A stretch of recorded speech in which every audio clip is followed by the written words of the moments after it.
7 hari macam tu lah, 7 hari macam tu sebenarnya tak cukup lah untuk playoff. Cuma kita orang gunakan masa tu dengan sebaiknya untuk, Okay, Raf.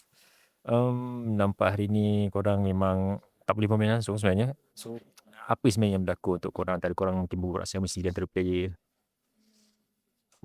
kalau untuk saya sebab boleh nampak juga yang saya pun tak sempat nampak pemain dah kalah kan. Tapi pada perspektif saya rasa mungkin, decision making sesama kita orang lah, tak ada yang betul-betul firm untuk buat sekali lah. Macam everyone ada idea-idea tapi bila benda tu bila situation tu berlaku tapi tak buat pun macam tu lah. Lepas tu macam mistake-mistake kecil lah banyak buat. Ni kan kalau kita nak play sebelum menuju ke playoff tu selalu cuti 2 minggu ataupun 3 minggu. Kali ni seminggu je kan.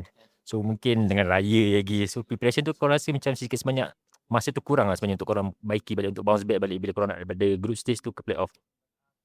Sebenarnya sebenarnya 7 hari macam tu lah, 7 hari macam tu sebenarnya tak cukup lah untuk playoff. Cuma kita orang gunakan masa tu dengan sebaiknya untuk, fix apa yang kita orang patut buat lah. Of course korang first week, second week perform kan. So perform gila. Masa week ketiga, week keempat tu semakin menurun. Apa sebenarnya yang berlaku untuk korang? Pendapat Raf sendiri tak?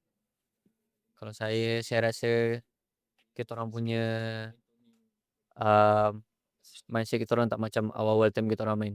Sebab awal-awal kita orang main tu macam semua memang mindset betul-betul fresh and rasa hunger gila nak menang lah.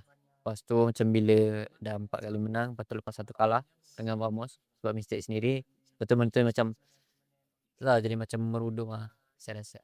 Sendiri kata-kata untuk fan RRQ lah. Sebab diorang sentiasa ada. Setiap kali game, korang sentiasa datang.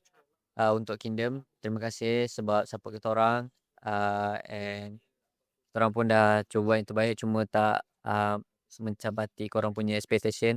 Kita orang minta maaf and kita orang akan bounce back lah untuk next season. Come back stronger.